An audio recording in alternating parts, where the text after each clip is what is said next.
everybody. It's been 5 minutes and I just now need a wee. Okay, so did you say age order at the beginning? That was the idea. Well, we've still kept it because I was born in 1800. Here I am. Okay, all that material just went very quickly out of my head. Right, I'm not a complete madman, I'm only a partial madman, so I do actually have it written down, but my printer is broken, so it's in a text document. Okay, right, 3 years ago, when I did my second Dan, I started that speech by saying that the hardest part of writing a speech is right in the beginning, because no matter what you write down, it never feels natural. It always feels like you're writing a speech rather than you're writing something that you would say. Oh, that's annoying. And that's wrong.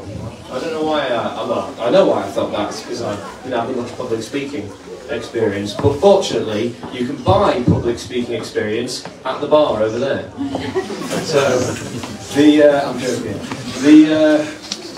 What I've decided is I'm going to start it like this. Hello everyone! Right, I hope you've had a nice time so far. I'm very proud of everyone for coming up, especially my mother, though I had no idea she was that confident of a public speaker before, because she's actually very reserved at home and when we're outside. Yeah, I think and everybody did very well, even if you were very nervous. Coming up there and doing it was the biggest step. So, yeah. So, for me, I think 3 years went really quick. I was 17 3 years ago, and there was no such thing as COVID, which is insane to think about. It was just something over on the horizon. It was a little bit of a cough people getting in China. And I thought about this when I was writing this on the 18th of September. If I was around in the 1300s when they had the Black Death, I would have been one of those people who went, no, we'll never come over here, it'll be fine. Yeah, so I was wrong this time and I would have been wrong then. What else have I written? Yeah, okay, yeah, 2022. It's been a bit of a rough year, I think, for everybody. Obviously, war. That's a good topic to talk about, isn't it, at Christmas? War on mainland Europe for the first time in about 10 years, isn't it, since Russia invaded Georgia. But the invasion of Ukraine, I think, shocked everybody. It shattered the peace set up by Urho Kekkonen and the Helsinki Conventions. And I don't think any of us were expecting that. So that was a pretty rough start to the year on the 24th of February. And of course, in September, the 8th of September, our beloved Queen Elizabeth died, which was, well, she was very old. But I don't think any of us were expecting it to be that sudden. It felt like she'd always been there. She was the continuity for a lot of people throughout the 20th century, which was a time of incredible change. So it's been a very rough year for us all, but here we are at the end of it, and I think we've all done really well. I need to stop blocking my phone. Okay, so yeah. Time pressed on, as it does. It has that tendency, 1 second per second to go on as it does. And here we are. It's the black belt ceremony. It's my third Dan, which is the last grading I'll ever do in trad. It's kind of hard to believe, really. I've been training since I was 7. I started when I was 7. I was at swimming. This was at Scunthorpe Leisure Centre. Back when we had that nice one with the beach and the wave machine, did you remember that? I was coming out of swimming and I saw a flyer for Vyujin Karate. Obviously not this place, there's a different club I went to. And it would be remiss if I didn't mention them, seeing as this is my last trad grading. But I trained there for 2 years. I got to about orange belt, was it orange belt? Orange belt. As a teacher, he hated me. Like, not in a, and my mother, not in a, like, oh, this kid's hard to work with. He hated me. One day he was very, very rude to mother, so we left. We went around a few places, and they were all really, really weird. Like, all the martial arts clubs around here are weird. We found this place, and it's like we're weird too. I know. we're the weirdest. And I thought, perfect. So, no, this place was a lot, I don't know, more family oriented, it was more casual. So, anyway, I started here when I was 9, in an orange belt. It took a long time to grade. At the time, I was always saying, oh, it's because I've got to relearn all the kata, because we did different kata to the old club I went to. But really, I think it was just motivation. I didn't have the motivation to press on. But I did my gradings, I went through them in the end. I did one of them on camp, which is the thing we used to do. I said both the gradings and camp, because we've not done it in a few years. And if you have never been, I would recommend it. It's a lot of fun. Wellesley Forest. Check Facebook. I did one of my gradings on camp. I think it was my blue belt, and then after that, I've graded every single time that I could. But now here I am, going for my 3rd Dan, which is, I don't know, it makes me feel nostalgic. When I got my 2nd Dan, I wanted to go back through all the Q grades and do right from white belt again. I mean, it's not really viable.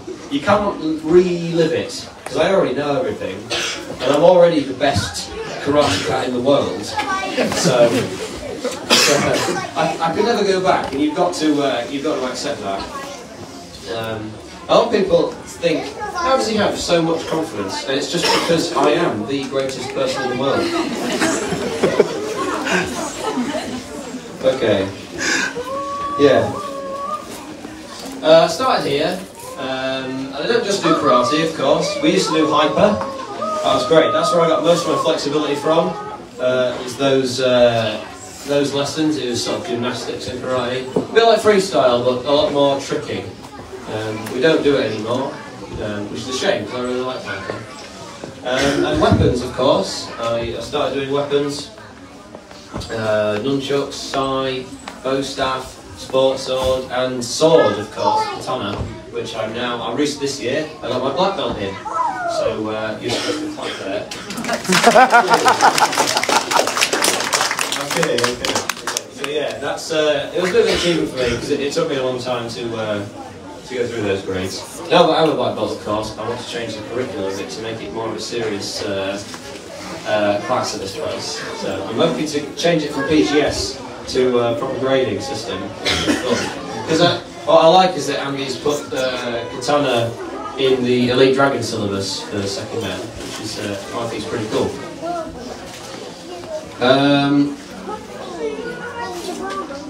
Yeah, okay. So Andy wants me to talk about how much this means to me or something. So it's easy to look at things as like, you know, milestones or alternatively like just a set of hurdles, but I think it's down to personal experience. But for me, this is the final trad grading. It's sort of, I don't know, it is weird. I've not comprehended it really. If I pass, obviously, if I pass, I did do a couple of things wrong with the grading, so even the greatest of no mistakes. If I pass, when sorry, I'm terribly ill. I'm surprised that's only just come out now. That was a lot of phlegm. If I pass, this will be the last grading I do, and I'll probably get home and think, well, that's it. No more trad gradings. Obviously, I'll stay on and I'll teach, but that's everything. The other thing is, and I forgot that there was things to talk about, but whatever. I think I was here for my improv. The heroes. And last time, when I did my 2nd Dan, I did talk about someone who's still a massive inspiration to me, and that is the Red Baron. Yes, the World War I German fighter pilot, Manfred von Richthofen. Not, obviously, he was an enemy soldier, but when he was training, he got into a massive crash, and afterwards, he got straight back into another plane and went straight back to training. It never set him back. He was my inspiration, reading about him and listening to songs about him, to never give up. Even if you make a mistake or if something goes terribly, terribly wrong, he would fly into that storm and he would go after those enemies, and he would never ever give up until he was killed.